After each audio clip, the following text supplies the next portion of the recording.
இப்போ வந்துருச்சிங்கய்யா. ஓகேங்கய்யா. ரெக்கார்டிங் வந்துருச்சிங்க. பேசுட்டுங்களா? சரிங்கய்யா. ஐயா வாழ்க வளமுடன். வாழ்க வையகம், வாழ்க வையகம், வாழ்க வளமுடன். குருவே சரணம்.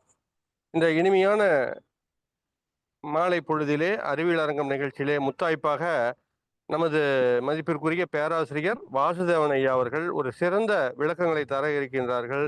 இயற்பியல் சார்ந்தும் வரலாறு சார்ந்தும் பல்வேறு ஆராய்ச்சிகளை செய்து அதை சுருக்கமாக நாம் எத்தனையோ புத்தகங்களில் தேடினாலும் கிடைக்காத அரிய பெரிய விஷயங்களை எல்லாம் நாம் அனைவரும் புரிந்து கொள்ளும் வண்ணம் அனைவருக்கும் ஏற்புடைய வகையிலே மிக அழகாக அன்றைக்கு வெள்ளிக்கிழமை கூட ஆழியாறு ஆராய்ச்சி ஜூம்ல பேசினாங்க. மிக ஒரு நேர்த்தியான விளக்கங்களை எல்லாம் கொடுத்திருந்தார்கள். ஒவ்வொரு முறை அவர்கள் பேசுகிற போதும் மிக அற்புதமான விளக்கங்களை கொடுத்து கொண்டிருக்கிறார்கள்.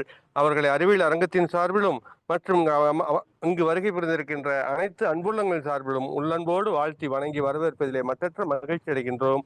ஐயாவுக்கு கோகோஸ்ட் கொடுத்துருங்க, அவருக்கு கொடுக்கணும். ஐயா வாசுதேவன்யா ஸ்டார்ட் பண்ணிக்காங்கய்யா. வாழ்க வளமுடன்.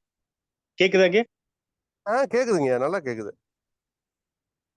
வாழ்க வையகம், வாழ்க வையகம், வாழ்க வளமுடன். என்னுள்ளே இருந்த ஒன்றை யான் அறிந்ததில்லையே, என்னுள்ளே இருந்த ஒன்றை யான் அறிந்ததெக்கணம், என்னுள்ளே வந்தமர்ந்த குருவின் உயிரும் தானதே, என்னுள்ளே கலந்த மாயம் என்ன மாயம் ஈசனே, என்னுள்ளே கலந்த மாயம் என்ன மாயம் ஈசனே. வாழ்க வளமுடன். இன்று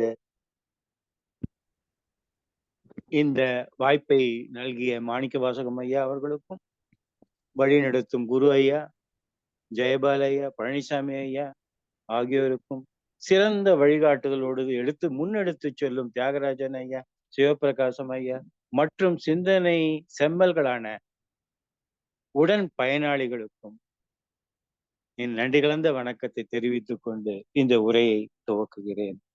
அறிவு. இந்த அறிவுங்கிற ஒரு வார்த்தை நமக்கு பலவேறு விஷயங்களை சொல்லக்கூடியதாகும். எதை வேணா பல விஷயங்கள் அறிவுன்னு தான் சொல்றோம். நம்ம உதாரணத்துக்கு நம்ம இதுலயே பேசும்போது சில பல மாசங்களுக்கு முன்னாடி ஒருத்தர் பேசினதை நோட் பண்ணி எடுத்து வச்சிருந்தேன். 32 வகையான அறிவு அவர் சொன்னாரு. வரிசை சொல்லிட்டே போனாரு. எழுத்தறிவு, எண்ணல் அறிவு, மொழி அறிவு, சூழ்நிலை அறிவு, இயற்கை அறிவு, பட்டறிவு, அனுபவ அறிவு, ஆழ்மன அறிவு, உணரறிவு, தொழில் அறிவு, துறை அறிவு, மூதறிவு, இப்படி சொல்லிட்டே போனாரு. நான் அவ்வளவுதான் எழுத முடிஞ்சதை எழுதினேன். பார்த்தா எல்லாமே அறிவுதான். எதை நம்ம உட்கிரகிக்கிறோமோ அதெல்லாமே அறிவுதான். அது போக அதோட வெரைட்டிஸ் பார்த்தாக்கா இன்ஸ்டிங், இன்டெலெக்ட், நாலேஜ், விஸ்டம், இந்த நாலுக்குமே கொஞ்சம் கொஞ்சம் கொஞ்சம் கொஞ்சம் வித்தியாசம் இருக்கு. நம்ம பார்த்தோம் அப்படின்னாக்கா சரி போட்டோம். மகரிஷி எதுக்கு ரொம்ப முக்கியத்துவம் கொடுக்குறாரு? 4 வகை.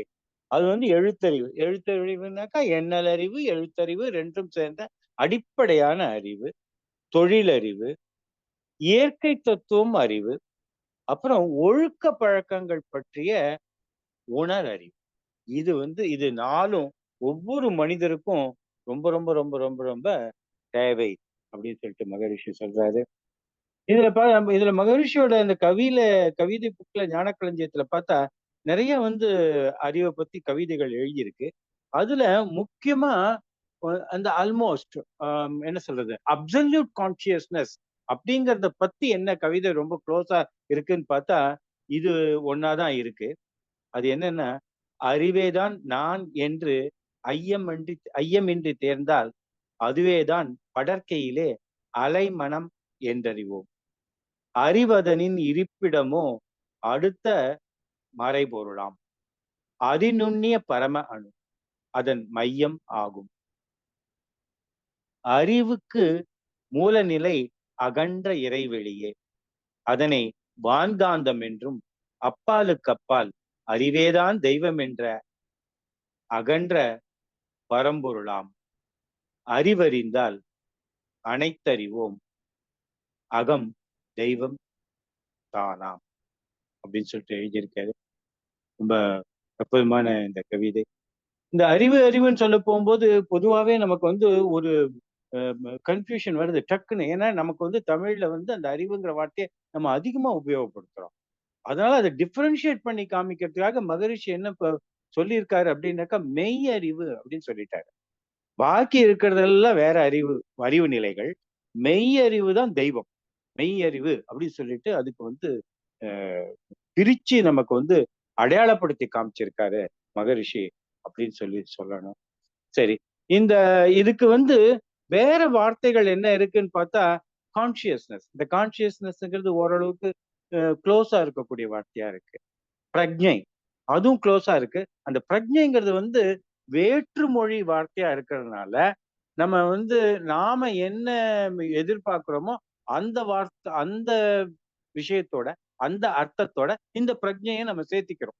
பிரக்ஞைனா அதுதான் அப்படின்னு சொல்லிட்டு சேர்த்திக்கிறோம். அதை நீங்க தூய்மையா தமிழ்ல படுத்தினீங்கன்னாக்கா உணரறிவுன்னு தான் வரும். பிரக்ஞை அப்படிங்கிறது உணர்தலால வரக்கூடிய அறிவு, உணரறிவுன்னு தான் வரும். உணரறிவுன்னு வந்தாவே அது வந்து அப்சல்யூட் கான்சியஸ்னஸா இருக்க முடியாது. எதனால அப்படின்னா அதுல எந்த ஒரு வினைச்சொல்லும் இருக்கக்கூடாது, எந்த ஒரு வினையும் இருக்கக்கூடாது. தான் தானாகவே இருத்தல் அப்படிங்கிற நிலைதான் வந்து அப்சல்யூட் கான்சியஸ்னஸ் அப்படின்னு சொல்லிட்டு நாம சொல்லணும். அப்படி இது வந்து அறிவுங்கிறத பாத்தீங்கன்னாக்கா மகரிஷியே ஒரே கவிதையில 3 இடத்துல அறிவு வர்ற மாதிரி பாடியிருக்காரு. அணு தோன்ற காரணமாம் விளக்கம் காணும் ஆர்வத்தால் எப்படி ஏன் என கேட்காது. அணுநிலைக்கு அப்பாலே அகண்டம் மௌனம் அதுவாக நீயானால் அறிவதாரோ. இதுதான் வந்து அப்சல்யூட் கான்சியஸ்னஸ். அந்த அப்சல்யூட் கான்சியஸ்னஸ்ங்கிறத வந்து நம்ம அது என்னன்னு தெரிஞ்சுக்குவோம், என்னன்னு பார்க்கவோ போனோம் அப்படின்னா அதுவாவே மாறிடுவோம். அததான் வந்து தான் அதுவாதல். மகிழ்ச்சி சொல்ற இன்ஃபர்மேஷன், கன்ஃபர்மேஷன், டிரான்ஸ்ஃபர்மேஷன்ல கடைசியா வரக்கூடிய டிரான்ஸ்ஃபர்மேஷன்ங்கிறது அதை தான் சுட்டி காட்டியது. We are getting transformed into what we have seen. அதாவது என்ன சொல்லுவாங்கன்னா அத்வைத்தத்துல பார்ப்பவர், பார்க்க பார்வை, பார்க்கப்படும் பொருள் அப்படின்னு 3 இருக்கு. இந்த 3ம் ஒன்னா இருக்கிற நிலை தான் அத்வைத்தம். அதுதான் அப்சல்யூட் கான்சியஸ்னஸ். சோ இப்ப வந்து பார்ப்பவர், பார்க்கப்படும் பொருள், பார்வை, அதுல ஒரு வினைச்சொல் வருது. இது 3 சேர்ந்ததுதான் வந்து அத்வைத்தம், அப்சல்யூட் கான்சியஸ்னஸ். அதுதான் மெய் அறிவு. அந்த அறிவு ஆயிட்டாக்கா அதுவாக நீயானால்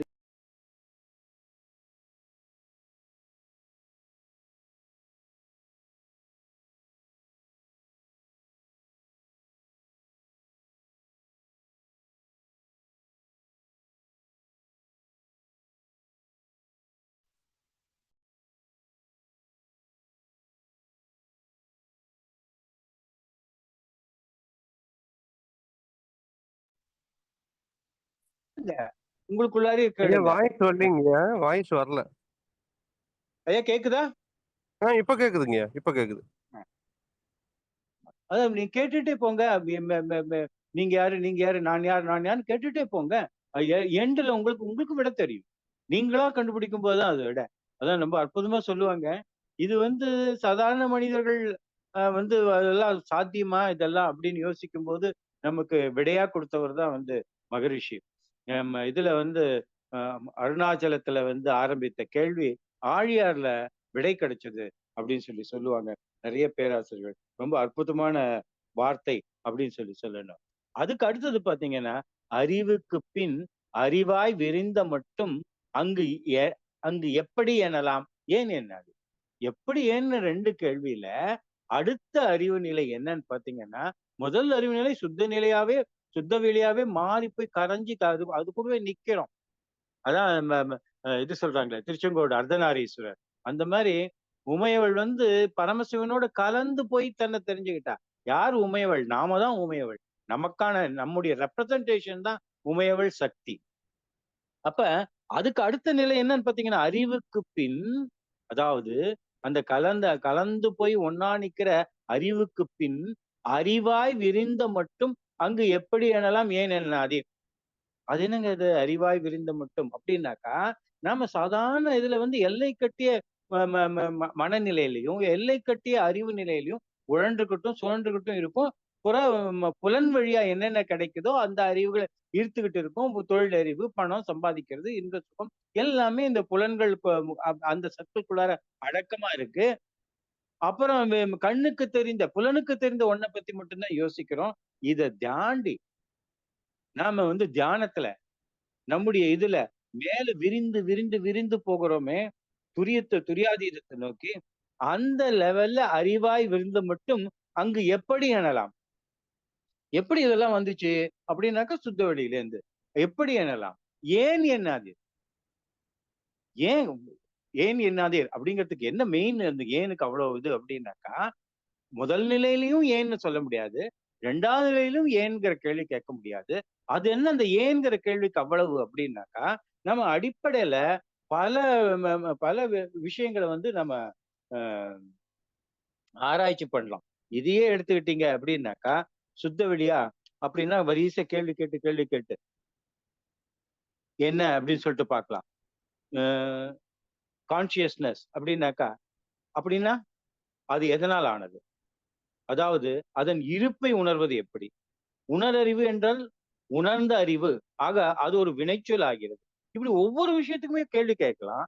அதே மாதிரி இறைவன் இறைநிலை அப்படின்னாக்கா, அந்த இறைநிலை மற்ற கேள்விக்கெல்லாம் பதில் சொல்லிட்டா கூட அது ஏன் அங்க இருக்கு? What is the purpose of the god அப்படிங்கிற கேள்விக்கு பதில் கிடைச்ச மாதிரி தெரியல. அதனாலதான் ஏன் அப்படிங்கிற அந்த கேள்வி கேட்காதீங்க, கேட்க முடியாது அப்படின்னு மகரிஷியே சொல்லியிருக்காரு. இதே மாதிரியான விஷயத்தை தான் இந்த வெள்ளிக்கிழமை பேசும்போது கூட அவர் நோட் பண்ணி சொன்னேன். ஸ்டீஃபன் ஹாக்கிங் கூட இந்த ஆராய்ச்சி இதெல்லாம் பிரபஞ்சத்தோட ஆரம்ப கணம் 1/10⁻⁻43 ஆஃப் அ செகண்ட் அது வரைக்கும் கணக்கு சொல்லிட முடியுது, கணக்கு செல்லுபடி ஆகுது, ஏதோ ஒண்ணு சொல்ல முடியுது. அதுக்கப்புறம் என்னன்னு கேட்காதீங்க அப்படின்னு சொல்லிட்டு அவர் என்ன சொல்றாருன்னா, அது விஞ்ஞானம் எந்த ஒரு கேள்விக்கும் இது இறைவனுடைய செயல் அப்படின்னு சொல்றத பதிலா ஏத்துக்கவே ஏத்துக்காது. அதுக்கு பதில் தெரியலன்னா பரவாயில்ல, ஆனா கேட்டுக்கிட்டே இருக்கும். அதுதான் விஞ்ஞானம். சோ அதன்படிக்கு அதுக்கப்புறம் என்ன இருக்குங்கிற அந்த கேள்வியை ஒதுக்கிட்டு நம்ம பார்த்தோம்னா அதுதான் காலத்துடைய ஆரம்ப கணம் அப்படின்னு சொல்லிட்டு பாக்கி இருக்கிறது எல்லாம் மென்ஷன் பண்றாரு. என்ன ஆச்சு? அப்ப அவன் சொல்ற மாதிரி பெருவெடிப்புனாக்கா முக்கியமான ஒரு விஷயம் என்னன்னாக்கா, அது டாம்னு ஒரு பெரிய சவுண்டோட இந்த தீபாவளி பட்டாசு மாதிரி வெடிச்சு பெரிய சவுண்ட் எல்லாம் ஏற்படுத்தல. விரிவு பெற்றதுன்னு தான் அந்த லாய்ட்ரி சொல்றாரே தவிர, இந்த மாதிரி வெடிச்சது சிதறிச்சு அப்படிங்கிற மாதிரி எல்லாம் கிடையாது. ஆனா இந்த ஃப்ரெட் ஆயில் இந்த பிபிசி இன்டர்வியூல அந்த மாதிரி சொன்னதுனால அது ரொம்ப அட்ராக்டிவா இருந்ததுனால எல்லாரும் big bang big bang big பேங்னு சொல்ல ஆரம்பிச்சிட்டாங்க. பேங்கா கிடையாது, பெரிய விரிவு, அவ்வளவுதான். அங்க சப்தம் வர்றதுக்கு அங்க என்ன இருக்கு இல்லையா? உஷ்ணமும் ஒளியும் தவிர வேற எதுவுமே கிடையாது. அதுல இருந்து அதுக்கப்புறம் எல்லாத்தையும் விளக்குறாங்க.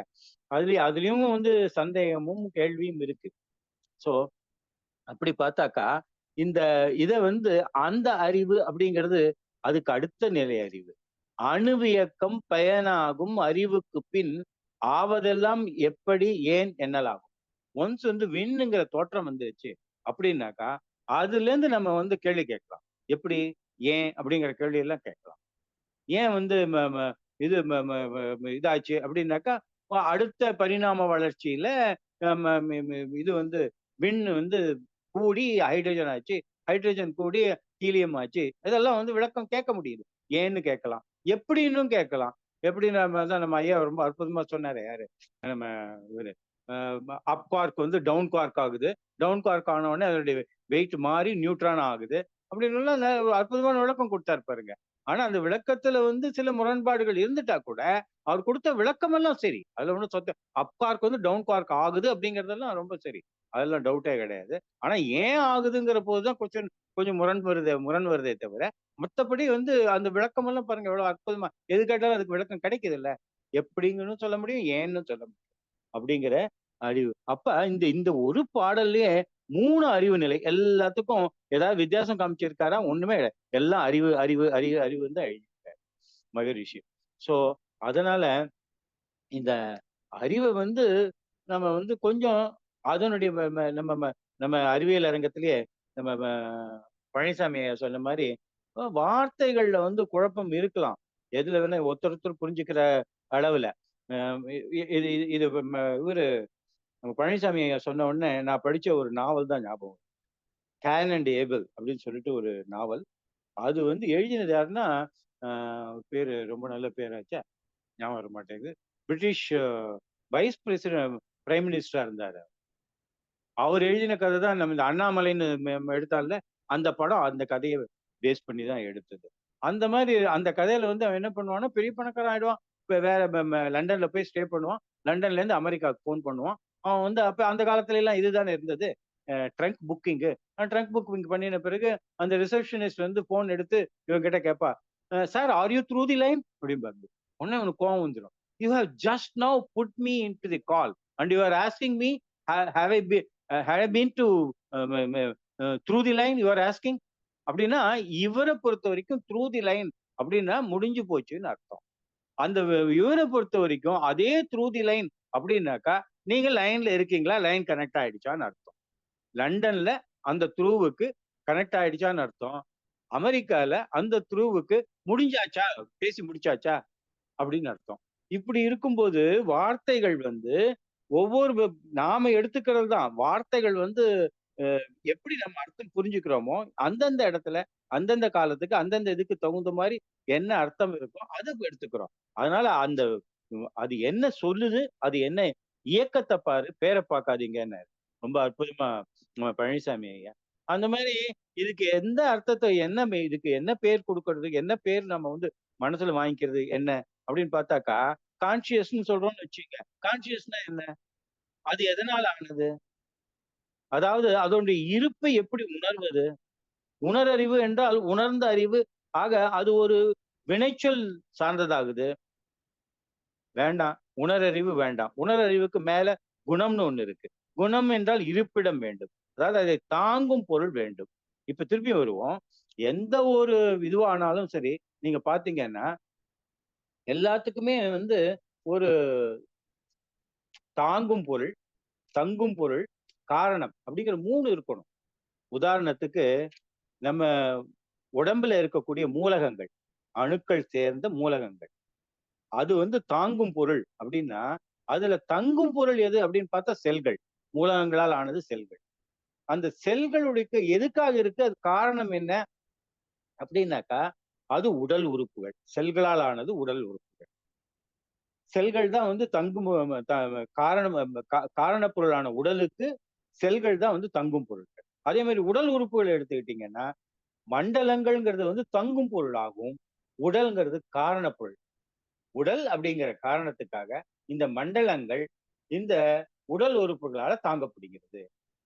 அதே மாதிரி இந்த உடல் உறுப்புகள் அப்படிங்கிற காரணத்துக்காக செல்கள் மூலகங்களால தாங்கப்படுகிறது.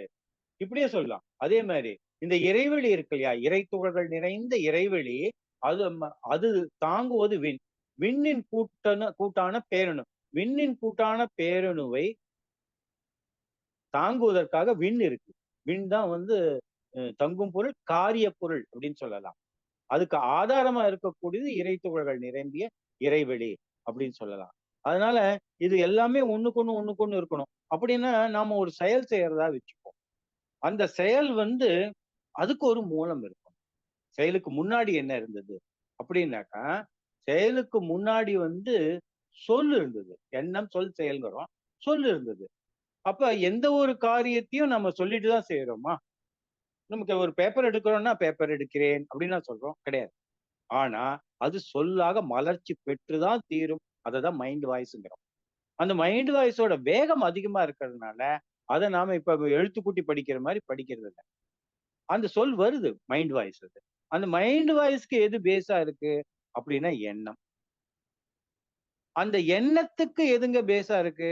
எண்ணத்துக்கு எது மூலமா இருக்கு அப்படின்னா உணர்வு. அப்ப உணர்வுக்கும் எண்ணத்துக்கும் என்ன வித்தியாசம் அப்படின்னு பார்த்தா, எண்ணம் சொற்களின் கூட்டமைப்பு. எண்ணம் சொற்களால் ஆனது. அது அழுத்தம் பெற்று சொல்லாக மலர்ச்சி பெறுது. மைண்ட் வாய்ஸா மலர்ச்சி பெறுது. இதே உணர்வுங்கிறது சொல்லே கிடையாது. அதை தாண்டிய நிலை. அதான் 4 சொல்லுவாங்க நம்ம இதுல. ஆனா அது எது எது கூட லிங்க் பண்றதுங்கிறது தெரியல. அதுல வந்து நம்ம பழைய சித்தாந்தத்துல சொல்லக்கூடியது சூக்குமை, பைசந்தி, மத்தியமை, வைகாரின்னு 4 சொல்லுவாங்க. இதுல சூக்குமைங்கிறது பரா அப்படின்னும், அது இறைவனுடைய மொழின்னும், முனிவர்களால அறியப்படக்கூடியது, ஆழ்ந்த தவத்தில் இருப்பவர்களால அறியப்படக்கூடியது அப்படின்னு.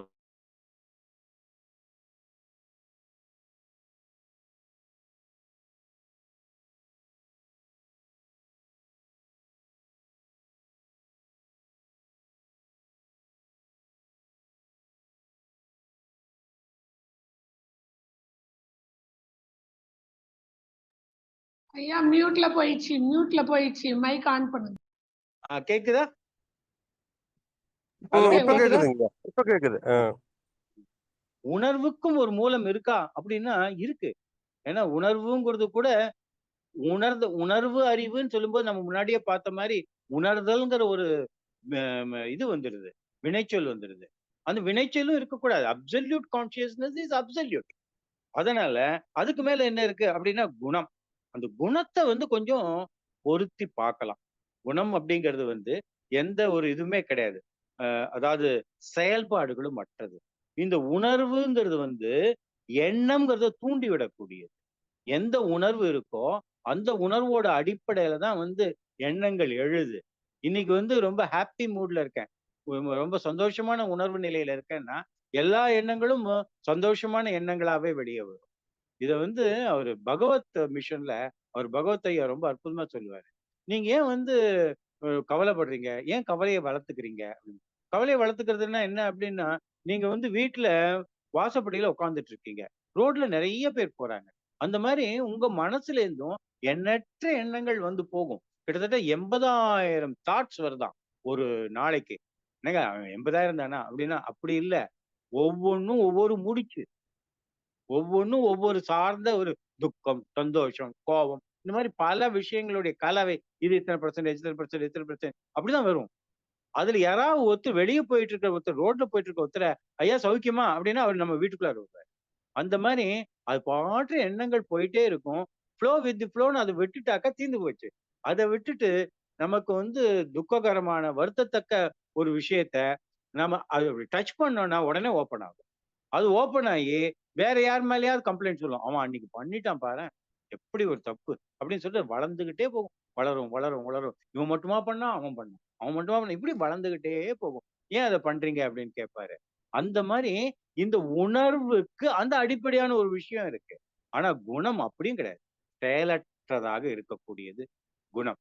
குணத்திலேருந்து தான் அதுக்கப்புறம். அப்ப குணம் அப்படின்னாக்கா அது என்னங்க குணம் அப்படின்னா, அது தங்கறதுக்கு ஒரு இடம் வேணும் இல்ல? யாருடைய குணம் அது? குணம்னா யாருடைய குணம் அது அப்படின்னாக்கா அப்சல்யூட் கான்சியஸ்னஸோட குணம். அது எப்படி நீங்க அப்படி சொல்ல முடியும்? குணம்னாக்கா அப்சல்யூட் அப்படின்னாக்கா இறைவனை நம்ம என்ன சொல்றோம்னா குணாதீதன்னு சொல்லுவாங்க. குணங்களுக்கு அப்பாற்பட்டவன். அது என்ன குணங்களுக்கு அப்பாற்பட்டவன் அப்படின்னா முக்குணங்கள் இருக்கும், நம்ம எல்லாருக்குமே தெரியும். ராஜச குணம், தாமச குணம், சத்துவகுணம் அப்படின்னு. இந்த 3 குணங்களும் சமநிலையில சீர்நிலையில இருக்கும்போது சிருஷ்டிங்கிறது கிடையாது அப்படின்னு சொல்லிட்டு இந்து மத புராணங்கள் எல்லாமே சொல்லும். எல்லாத்துக்கும் இந்த முக்குணங்களோட சமநிலைங்கிறது ரொம்ப ரொம்ப முக்கியம். இந்த 3 குணங்கள்ல சமநிலை பிறழ்தல் வரும் பொழுது உணர்வுங்கிறது தோணுது. அந்த உணர்வுக்கு அப்புறம் பத்தெல்லாம் படிப்படியா வருது அப்படின்னு சொல்லி நம்ம எடுத்துக்கலாம். அப்ப குணம் என்றால் அதுக்கு ஒரு இருப்பிடம் வேணும் இல்லையா? அந்த இருப்பிடம்ங்கிறது அப்சல்யூட் கான்சியஸ்னஸ் குணம்னு சொல்லலாம் அப்படின்னு சொல்லிட்டு நாம சொல்லலாம். சரி, எதுவா இருந்தாலும் சரிங்க. இப்ப இது மாத்திரமே போதுமா? இது இந்த இந்த இந்த இத பத்தி கான்சியஸ்னஸ் அறிவு அப்படிங்கிற நிலையை பத்தி அப்படின்னாக்கா அப்படி சொல்லிட முடியாது. ஏன் அப்படின்னாக்கா இது பல ஆழ்ந்த சிந்தனையாளர்கள் இத பத்தி சிந்திச்சிருக்காங்க. இது என்னவா இருக்கும், என்னவா இருக்கும், என்னவா இருக்கும் அப்படின்னு சொல்லிட்டு அது எழுதி வச்சிருக்கேன். ஆழ்ந்த சிந்தனையாளர்களின் தேடல் என்ன? இந்த பிரபஞ்சத்தை இறைவன் படைத்தான் என்றால் ஏன் படைத்தான்? மகரிஷி படைத்தல் என்றால் குயவன் மண்ணை கொண்டு பானையை செய்தான் என்று ஆகிறது. இருப்பது ஒன்று, இதில் மண் எங்கிருந்து வருது? சரிதானே? வேற எதுவுமே கிடையாது. இருக்கிறதே ஒன்னே ஒண்ணுதான், இறைநிலை மட்டும்தான், இறைவன் மட்டும்தான், சுத்த வெளி மட்டும்தான். ஆதலால் தானே உருமாறி தன்மாற்றம் அடைந்தான் என்கிறார். சரி, ஏன் தன்மாற்றம் அடைய வேண்டும்? இன்ப துன்ப சுழல்களில் சிக்குண்டு அவதியுற வேண்டும். பொதுவாக இத பத்தி என்ன சொல்லுவாங்க அப்படின்னாக்கா, இறைவனின் திருவிளையாடல் என்பர். லீலா விபூதி. கம்பநாடார் தன் இறைவணக்க பாடலில் குறிப்பிடுவது போல அழகிலா விளையாட்டுடையார். அது என்ன சார் இது அழகிலா விளையாட்டு? ஒரு எண்டே கிடையாது. அவ்வளோ, அதான் இன்ஃபினிட் கேம்ஸ். அழகிலா விளையாட்டு உடையான். ஏன் இந்த விளையாட்டு?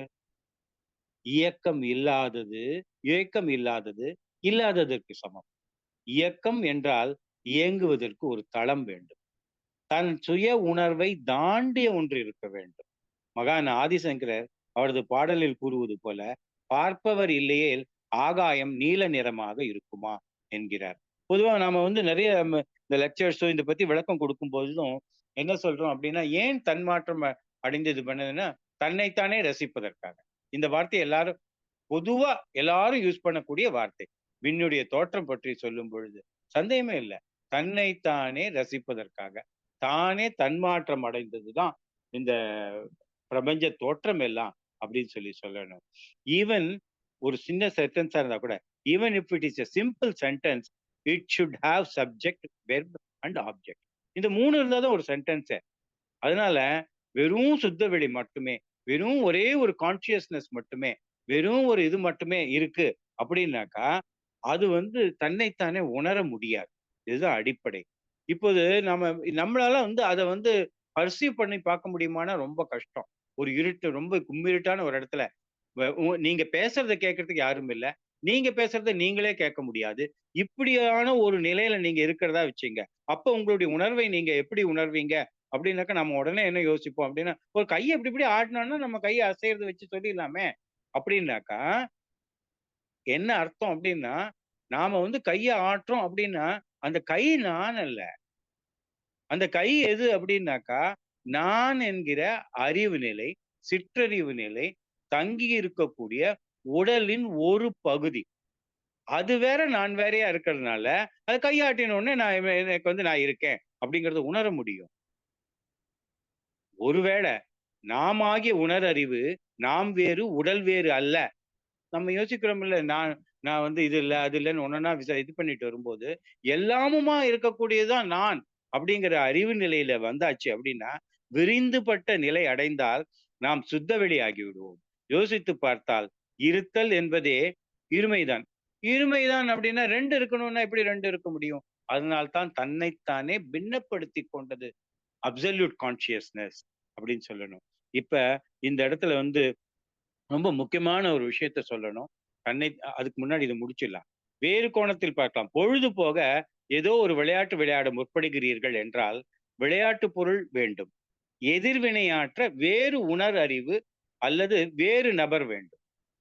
வேற யாராவது இருந்தா நீங்க யோசிச்சு பாருங்களேன். நீங்க மாத்திரமே ஏதாவது ஒரு கேம் விளையாட முடியுமா அப்படின்னாக்கா, உங்களுக்கு முதல்ல ஒரு பால பத்தி தெரிஞ்சிருக்கணும். இல்ல ஏதோ ஒண்ணு சிந்தனையிலே விளையாடுறீங்க அப்படின்னா கூட, அது ஒரு புறப்பொருளா இருந்து அந்த புறப்பொருள் பற்றிய சிந்தனை இருக்கணும். இப்படி ஏதோ ஒண்ணு இருந்தே தான் ஆகணும். செஸ் விளையாட்டை எடுத்துப்போமே. செஸ் விளையாட்டை ஒருத்தர விளையாட முடியுமா? யோசிச்சு பாருங்க. அதுதான் நிலை. செஸ்ங்கிற கேம், சதுரங்கத்தை 2 பேர் தான் விளையாட முடியும். நீங்க ஒருத்தர விளையாடவே முடியாது. நீங்க ஒரு காயை மூவ் பண்ணீங்கன்னா, நீங்க எந்த பர்பஸ்க்காக உங்களோட ஒயிட் காயினை மூவ் பண்றீங்கங்கிறது, நீங்க பிளாக் காயின் பக்கம் போய் உட்கார்ந்து பாத்தீங்கன்னாக்கா, அப்ப தெரியும் உங்களுக்கு. இந்த பர்பஸ்க்காக ஒயிட் காயின் நான் மூவ் பண்ணியிருக்கேன். அதுக்கு இந்த மாதிரி கவுண்டர் பண்ணணும் அப்படின்னு. ஸோ கேமே விளையாட முடியாது. There is no game at all. இல்லையா? வேற மூவ்மெண்ட்டே கிடையாது. அதனால வேறு உணர் அறிவு வேண்டும். இருக்கிறதுலே ஒரே அறிவு. ஆனா இன்னொரு அறிவு எங்க இருந்து வந்தது? கரும்பலகையில் ஒரு கோடு போடுகிறோம். அது பெரிதா சிறிதா என்று சொல்வதற்கு அருகில் ஒரு கோடு போட வேண்டும். ஒரே ஒரு கோடு தாங்க இருக்கு பிரபஞ்சத்திலேயே. அது பெருசா சிறுசான்னு கேட்டா எப்படி சொல்லுவீங்க? இப்போ கரும்பலகையில் ஒரு கோடு போடுகிறோம். என்னை கூப்பிட்டு என்ன நீளம் என்கிறார்கள். நான் அங்கு உள்ள அடிக்கோலால் அளந்து 10 சென்டிமீட்டர் என்கிறேன். இன்னொருவரை கூப்பிட்டு அளக்க சொல்கிறார்கள். அவரும் அந்த ஸ்கேலை கொண்டு அளந்து 10 சென்டிமீட்டர் என்கிறார். இப்போது நான் பார்த்த 10 சென்டிமீட்டரும் அவர் பார்த்த 10 சென்டிமீட்டரும் ஒன்றாக இல்லாமல் இருப்பதற்கு வாய்ப்பு உண்டு. அது எப்படிங்க? 10 சென்டிமீட்டர் அவரு கரெக்டா தானே சொன்னாரு. ஸ்கேல் இருக்கு 10 சென்டிமீட்டர் 10 சென்டிமீட்டர். நான் சொன்னதாகட்டும் அவர் சொன்னதாகட்டும் என்ன அப்படின்னா, அந்த போட்டிருக்கிற கோடு அந்த அடிஸ்கேல்ல வந்து 10 அப்படிங்கிற காமிக்கிற புள்ளி வரைக்கும் இருக்கு. அத 10 சென்டிமீட்டர் சொல்றோம். நிஜத்துல அந்த 10 சென்டிமீட்டர் இருக்கிறது எனக்கு சின்னதாகவும் அவருக்கு பெருசாகவும் தெரியலாம். இல்ல அவருக்கு சின்னதாகவும் எனக்கு பெருசாகவும் தெரியலாம். இத சரியா புரிஞ்சுக்கணும்னா, என்னுடைய கண்கள்ல பார்வை குறைபாடு இருந்தால் எல்லாமே சின்னதா தெரியும். நான் உபயோகித்த ஸ்கேலும் பெரிதாக தெரியும். சிறியதாக தெரியும் ஸ்கேலை கொண்டு அளந்த கோடு மட்டும் 10 சென்டிமீட்டர் என்று சொல்லப்படும். நான் பார்த்த கோட்டின் நீளமும் மற்றவர் பார்த்த கோட்டின் நீளமும் வேறு வேறு. ஆனால் மற்ற பார்வையாளர்களுக்கு ஒன்றே. ஏன்னா 2 பேரும் உட்கார்ந்துட்டு இருக்கிற அந்த கும்பல்ல உட்கார்ந்துருக்க எல்லாரும் 2 பேரும் கரெக்டா தான் சொன்னாங்க. 10 10ன்னு சொன்னாங்களே.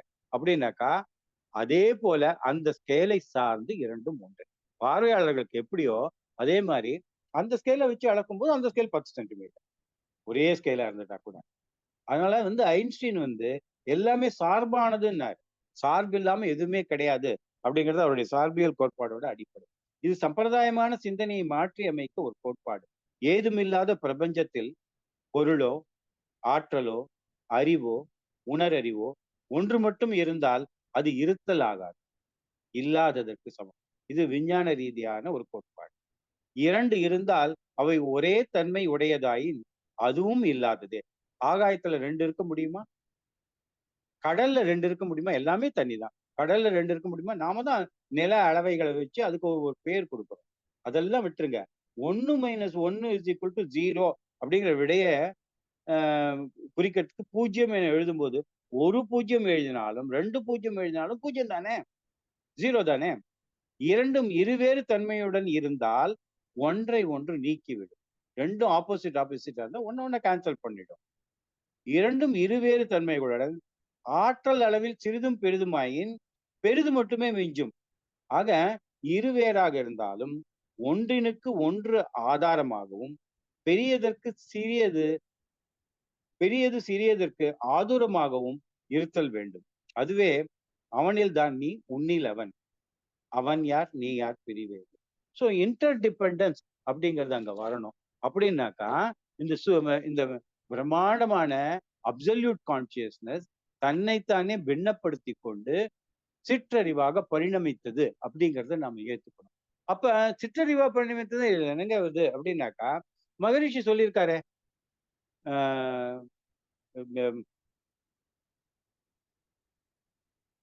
இது வந்து each and in each and everything and every action and everywhere is consciousness அப்படின்னு சொல்றாரு இல்லையா மகரிஷி? அப்ப சொல்லியிருக்காருல்ல, எல்லாத்துலயுமே கான்சியஸ்னஸ் தான் இருக்குன்னு சொல்லியிருக்காரு. அப்ப எப்படி நீங்க இப்படி சொல்றீங்க அப்படின்னாக்கா, ஒவ்வொன்றுலயுமே கான்சியஸ்னஸ் இருக்கு. எனக்குள்ளாக, உங்களுக்குள்ளாக, ஆரம்பத்துல இருக்கிற கல்லும் மண்ணுக்குள்ளார கூட கான்சியஸ்னஸ் இருக்கு. ஆனா அது 100% கான்சியஸ்னஸ் இருக்குன்னு வச்சுங்களேன். அந்த 100% கான்சியஸ்னஸ்ல அந்த அறிவு நிலை எவ்வளவுல இருக்குன்னாக்கா, விண்ணுங்கிறதுல 1%, மனிதன்கிறதுல ஒரு 50%. ஏன்னா பாதி தூரம் வந்ததா தானே நம்ம சொல்றோம். இயற்கை என்னும் இதுல வந்து இறுதியாக பூத்த மலர்னு. அதுக்கப்புறம் பாதி அடுத்த ரவுண்டு நம்ம கம்ப்ளீட் பண்ணுவோம் நம்மளோட கான்சியஸ் லெவல்ல அப்படின்னு. ஸோ அந்த கான்சியஸ்ங்கிறது 100%. ஆனா அதுல எந்த படிக்கட்டுல நிக்கிறோம் அப்படிங்கிறது தான். இந்த படிக்கட்டுல உயர உயர உயர கான்சியஸ்னஸ்ல நாம உயருகிறோம் அப்படிங்கிறது.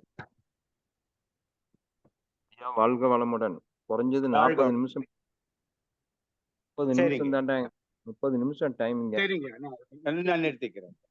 ஸோ இதை பத்தி திருப்பியும் மேற்கொண்டு சிந்திக்கலாம். இன்னும் கொஞ்சம் ஆழமா சிந்திக்கணும். இதுல முடிவா நான் சொல்றதுக்கு ஏன் அப்படின்னாக்கா, இந்த கான்சியஸ்னஸ் அப்படிங்கிறதையும் அறிவு நிலை அறிவுங்கிறதையும் இப்ப ஏன் பிரபலமாயிட்டு இருக்கு அப்படின்னா, it is because of quantum science. Quantum science வந்து திரும்ப வெளியில அளந்து பார்த்து புலனறிவுல மட்டும் தெரியக்கூடிய விஷயங்களை டீல் பண்றது இல்லை. அதை தாண்டி இருக்கக்கூடியது. ஒரு பார்வையாளனை சார்ந்து பார்க்கப்படும் விஷயம் மாறுது அப்படிங்கிறோட அடிப்படையில இருக்கக்கூடியதான் குவாண்டம் சயின்ஸ். அதை நீங்க மேற்கொண்டு நம்ம அதை பத்தி சிந்திக்கலாம். வாழ்க வளமுடன். நிறைவு செஞ்சு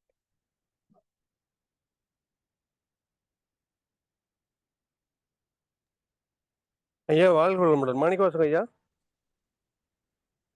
வாழ்க வளமுடன் ஐயா. நான் பேச்சை பத்தி நீங்க பேசுங்க. நீங்க பேச சரிங்க நான் ரவுண்டிங் நீங்க பேசிட்டு இருங்க. சரிங்க சரிங்க.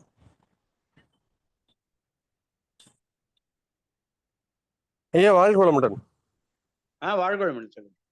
5 மணி நேரம் 6 மணி நேரம் பேச வேண்டிய தலைப்புங்கய்யா. நீங்க அந்த 40 நிமிடத்துல பேசி முடிக்கணும்னா சிரமம் தான். ஒரு 5 ஐயா 6 அதனால தொகுப்பா தான் வச்சு அறிவின் கொஞ்சம் பயணம் கொஞ்சமா 1ன்னு பேசுங்கய்யா. போட்டேன். இல்ல அறிவின் பயணம் 1ன்னு போட்டேன், அதனாலதான். ஒண்ணுன்னு அதுக்கப்புறம் போட்டுருங்க. எனக்கு 2, வாய்ப்பு 3, கிடைக்கும், 4, அதை 5, 6ன்னு கண்டினியூ பேசுங்கய்யா. நிறைய விஷயம் இருக்கு.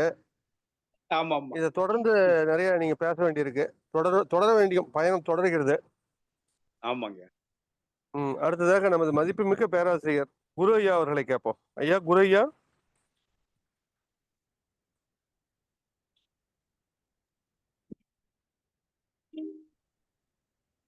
ஐயா இப்பதான் வந்தாரு போல் இருக்கு ஐயா. ஐயா இப்பதான் வந்திருக்காரு. சரி சரி. நமது மதிப்புமிக்க பேராசிரியர் ஜெயபால் ஐயா அவர்கள்.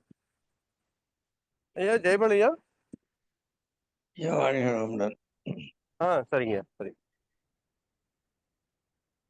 ஐயா ஒரு அறிவின் பயணம் தலைப்பு கொடுத்துட்டாங்க.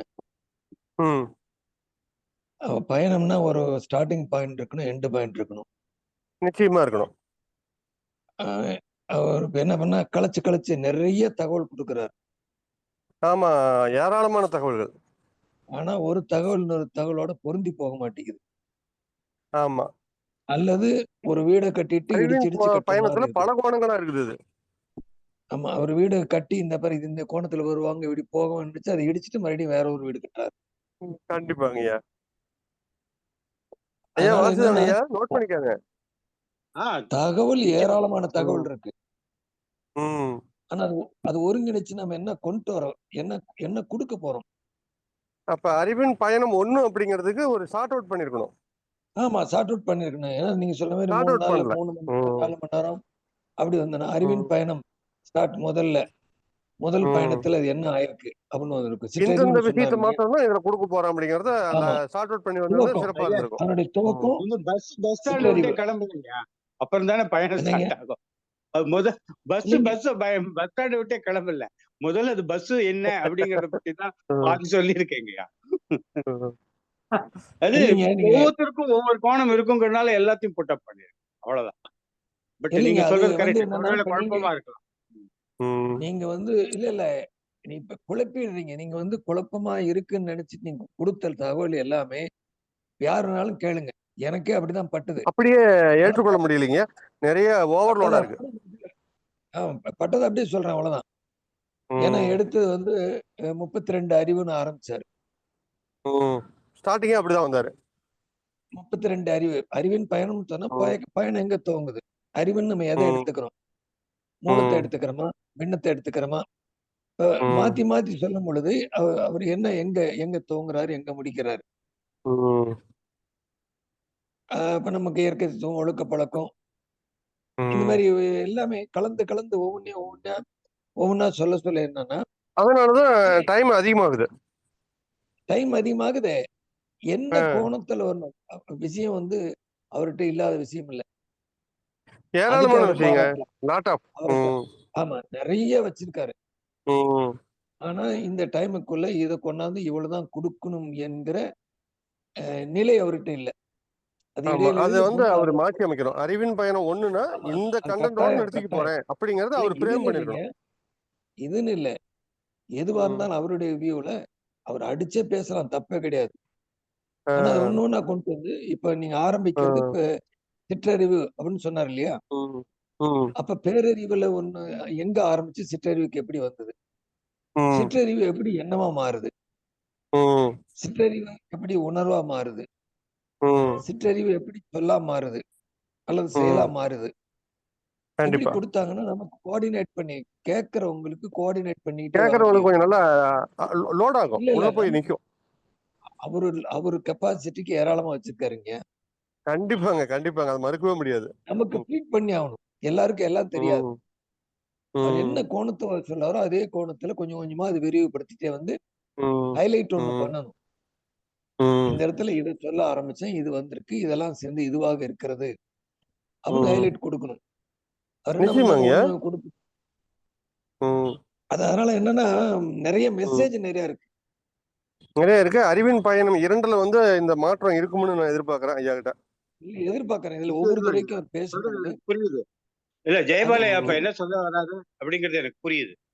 அதனால சரிங்க அடுத்த தடவை சரிங்க. கொஞ்சம் சீரியஸா கொண்டு வந்துடுறேன். ம். இல்லைங்க. நிச்சயமா உங்களுக்கு நிச்சயமா. 15 நிமிஷம் நேத்து கூட நான் 5:50க்கு தான் வந்தேன்.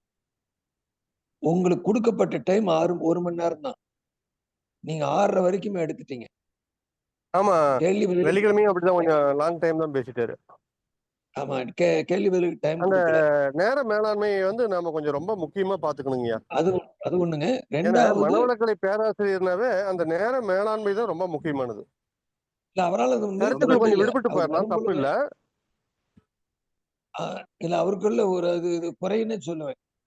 அவரால அத நிறுத்த ம், முடியல. இந்த இடத்துல சொன்னோனே ஒரு ம், மெசேஜ் விட்டு அடுத்த மெசேஜுக்கு போயிடுறாரு. ஜம்ப் ஆயிருது. அது என்னன்னா கேட்கறவங்களுக்கு ஏன் இதே இங்க வந்து சொல்றாரு, அதே அங்க வந்து சொல்றாங்க. ம். ஒரு கோஆர்டினேஷன் ஒரு இல்லாத கண்டினியூட்டி தகவல் போயிருது. நிறைய ஆமா தகவல் நிறைய இருக்கு. ம். ஆனா அத கோஆர்டினேட் பண்ணி சொல்ல மாட்டேங்கிறாரு. இப்ப கண்டிப்பா. நம்ம இந்த ஐயா, டாபிக் இதை எதுக்கு நீங்க எடுத்திருக்கோம்? யூடியூப்ல ஒரு முறை கேளுங்கய்யா, அப்பவே அந்த குறைபாடு உங்களுக்கு தெரியும். நிச்சயமாங்க, நிச்சயமா. ஆமா ஆமா. அத அதாவது கருத்து யாருமே நம்ம கருத்த பிழைன்னு சொல்ல வர்றதுல ஆர்குமெண்ட்டுக்கு ம், எடுத்துக்கலாம். அது வேற. ம். ஆனா கருத்த நம்மளால பிடிக்கிறதுக்குள்ளேயே அது மாறி மாறி போகுது. கண்டிப்பாங்க. அது வாழ்க அவர்கிட்ட அவர்கிட்ட இருக்கு. அது எனக்கு பெரிய குறையாவே அது தெரியுது. கொஞ்சம் அவர் மாற்றி அமைக்கணும். மாற்றி அமைந்தா சிறந்த பேராசிரியரா ஆனா மாறிடுவாரு. நான் குடுத்த மெசேஜ் இருக்கு. குணத்த பத்தி சொல்லியிருக்காங்க. கேரக்டரிஸ்டிக். ம், அதே ஐயா மாரி வாழ்க ஒவ்வொன்னு வளம். சொன்னா தாங்கும் பொருள், தங்கும் பொருள், காரணப் பொருள் இதெல்லாம் ம், இது எல்லாமே வந்து மெசேஜ் நமக்கு. நீ ம். எங்க புட்டப் பண்ணணுமோ அங்க புட்டப் பண்ணா மட்டும் தான் அது வரும். நீ கேரக்டர் அங்க 1, ஆமா. 2 ம், அறிவின் பயண துவக்கத்துல 1 பை 1, ம். 1 பை 1 இது வருது, இது வருது, இது வருது, இது வருதுன்னு சொல்லிட்டே வந்தாருன்னா, வேணான்னா இது வந்து கட் பண்ணி நிறுத்தலாம். அறிவின் நிறுத்தலாம் பயணம் நிறுத்தலாம். அடுத்த இப்ப அதனாலதான் படிக்கலாம். நிறுத்த முடியல ஐயாவால. நிறைய விஷயம் இருக்குது, அதனால நிறுத்த இல்ல முடியல. நெறைய விஷயத்த போட்டு ஒண்ணா அதாவது நான் ம். சிம்பிளா சொல்லணும்னா, முதல்ல ர குழம்பு சாதம், ரசம் சாதம், தயிர் சாதம் அப்படின்னு சொன்னத விட்டுட்டு, மீண்டும் குழம்பு சாதத்துக்கே வருது. இல்ல கொஞ்சூண்டு தயிர் சாதம் ம். சாப்பிட்டு, குழம்பு சாதம் போட்டு, ரசம் போயி, மறுபடியும் அ கொஞ்சோண்டு குழம்பு சாதம். இந்த ஆர்டினன்ஸ அப்படிதான் வந்து வருது. மாத்தி மாத்தி போனதாக எனக்கு தோணுது. கண்டிப்பா கண்டிப்பா. அவர் என்னைய குறையா எடுத்துட்டாலும் சரி, தப்பா எடுத்துட்டாலும் சரி, சரி. இல்ல இல்ல இல்ல. இது ஐயா, மாற்றி அமைக்க வேண்டிய தப்பா விஷயம் தாங்கய்யா. எடுத்துக்கிறீங்க. வாழ்க வளமுடன். இல்ல தகவல் ஐயா நெறைய இருக்குங்க. இன்ஃபர்மேஷன் ம். நெறைய வச்சிருக்காரு. அதுல வந்து வா நம்ம எந்த இன்ஃபர்மேஷன் வாழ்க இல்லைன்னு சொல்ல வளமுடன். முடியாது. டாக்டர் ஐயா வரேன்னாரு, வந்திருக்காரா? வாழ்க வளமுடன். டாக்டர் ஐயா ஐயா வாழ்க. வந்துட்டு கோயம்புத்தூர் போயிட்டாருங்க ஐயா. இங்க வந்திருந்தாரு. காலையில பார்த்தேன். இல்ல இல்ல, இப்போ மீட்டிங் வரேன்னு லிங்க் அனுப்ப சொன்னாரு, அனுப்பிச்சேன். நீங்களும் வாங்கன்னாரு, ஜூமுக்குங்களா? அதுக்கு தான் வந்தேன். ஐயா காணுங்களே. சரி. ஐயா லிங்க் ஒரு அனுப்ப சின்ன சொன்னாரு. வர்த்தக விளம்பரம். சொல்லுங்கய்யா. கொஞ்சம் உரிய நிலையிலேருந்து கொஞ்சம் வாழ்த்துங்க. ஒரு அர்ஜென்ட்டா ஐசி வார்டுல ஒரு பையன் 12 வயசு பையன் விட்டு விட்டு காய்ச்சல் வந்து ஐசி வார்டு. அவங்க அப்பா இத்தனைக்கும் ஒரு டாக்டருங்க.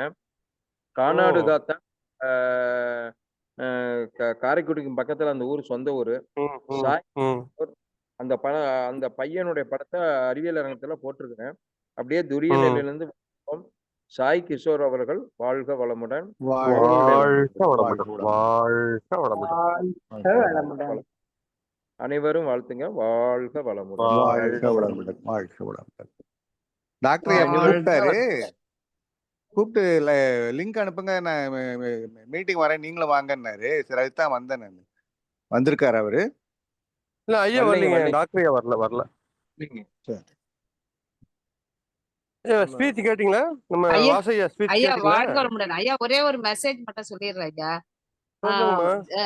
என்னோட அலையும் அ ஜெயபால் ஐயா அலையும் இப்ப கொஞ்ச நேரத்துல லிங்க் ஆயி போச்சுயா.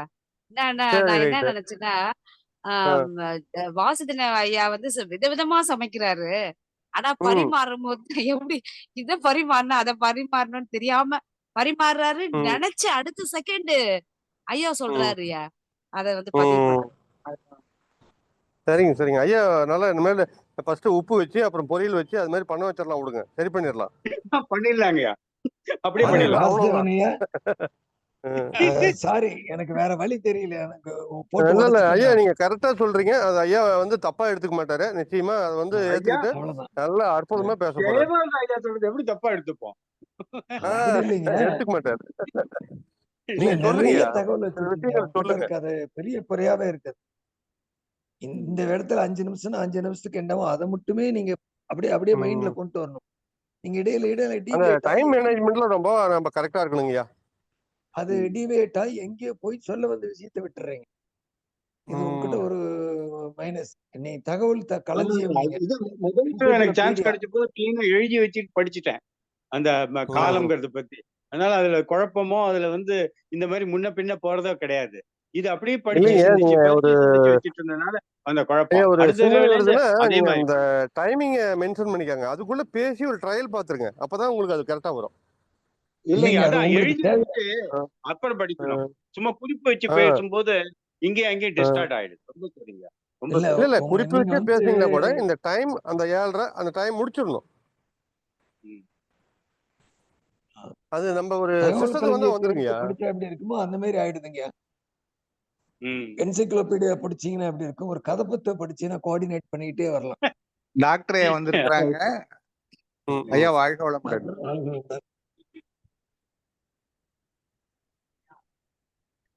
வாழ்க வளமுடன் சார். உங்க மைக் மியூட்ல இருக்கு. ஆன் வாழ்க பண்ணிட்டு இருக்கேன். வளமுடன், வாழ்க வளமுடன், வாழ்க வாழ்க வளமுடன். வளமுடன் ஐயா. வாழ்க வளமுடன் சார். வாழ்க வளமுடன், எல்லாருக்கும் வாழ்க வளமுடன்.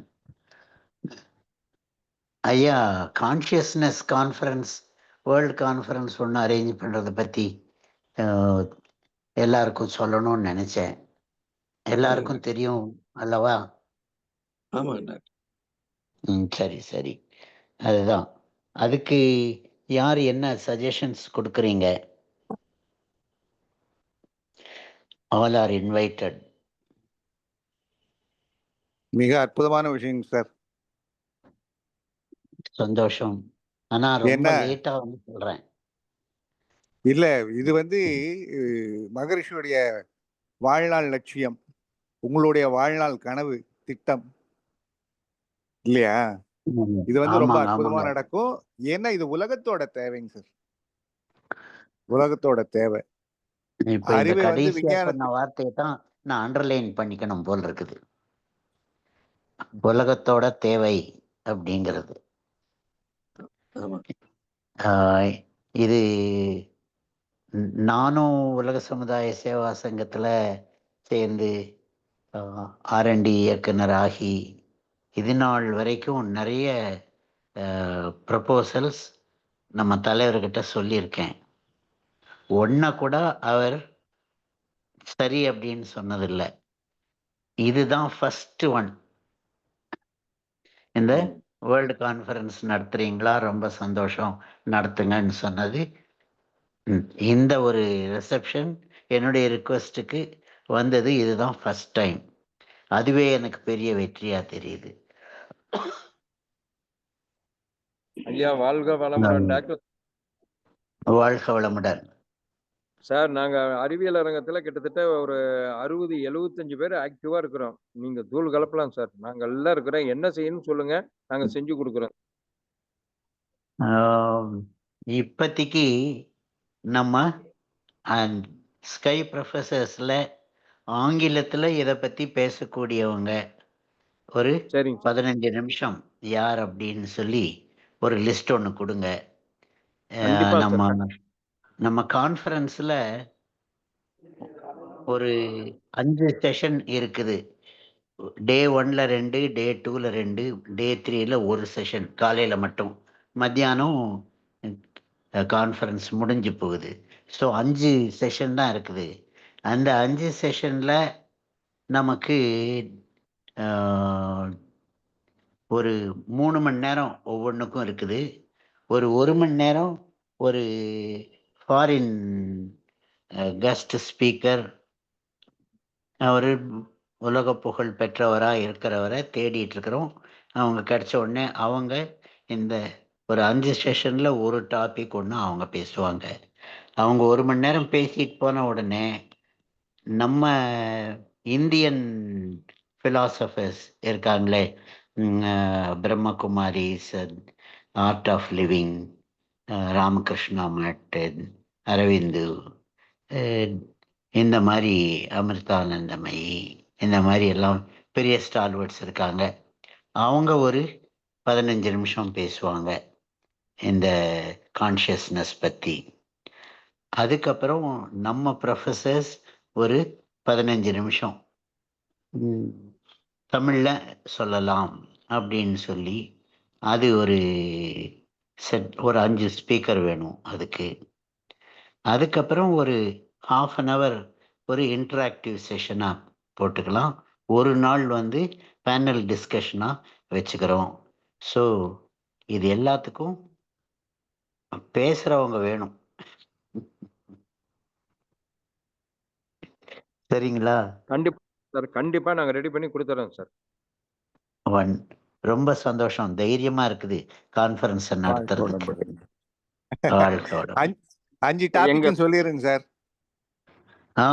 5 டாக் ஒன்றும் இல்லை. ஒன்று அப்சல்யூட் ஸ்பேஸு, இன்னொன்று எனர்ஜி பார்ட்டிக்கிள், 3வது வந்து life force, genetic centre, magnetism. இந்த 5 தான் மெயின் டாபிக்ஸ். இந்த மெயின் டாபிக்ஸ் ஏன் இதை எடுத்தேன் அப்படின்னு சொன்னால், இது கான்ஃபரன்ஸ் நடத்தணும்னா ரெக்கார்ட் ஆகும். ரெக்கார்ட் ஆனால் அது உலகத்துக்கு போகும். இது உலகத்துக்கு போனால் இது வரைக்கும் ஃபிலாசபியில் இருந்த கன்ஃபியூஷன்ஸ் எல்லாம் சாமிஜியோடைய கிளாரிட்டியில் கிளியர் ஆகும். அப்புறம் எல்லாத்தையும் சேர்ந்தா அவருக்கு நோபல் பிரைஸ் போஸ்ட்மஸ்லி கொடுக்குறேன்னு சொன்னாலும் சொல்லுவாங்க. அந்த அளவுக்கு முக்கியமான டாபிக்ஸு. அதுவும் எல்லாம் சேர்த்து ஒரே அரங்கில் நிறைவேறுது அப்படின்னு சொன்னால், வெளியிடப்படுது அப்படின்னு சொன்னால், அது ரியலி முக்கியமாக இருக்கும். உண்மைதாங்க டாக்டர். இது யாரும் தொடாத டாபிக், வேற எல்லாமே அது யாரும் சொல்லாத டாபிக். மகரிஷி சொல்றது யாரும் கேட்காத கருத்துக்கள். ஆமா, இதுவரைக்கும் யாரும் கேட்காத கருத்துக்கள். உலகம் இப்பதான் முதல்ல கேட்க போகுது. அதுதான். அதனால உங்க பிரேயர் முடிவுல இந்த கான்ஃபரன்ஸ் வெற்றி அடையணும்னு வேண்டிக்கோங்க. கண்டிப்பா போட்டுட்டே இருக்கோம், சொல்லிக்கிட்டே இருக்கோம். சந்தோஷம் சந்தோஷம் சந்தோஷம்.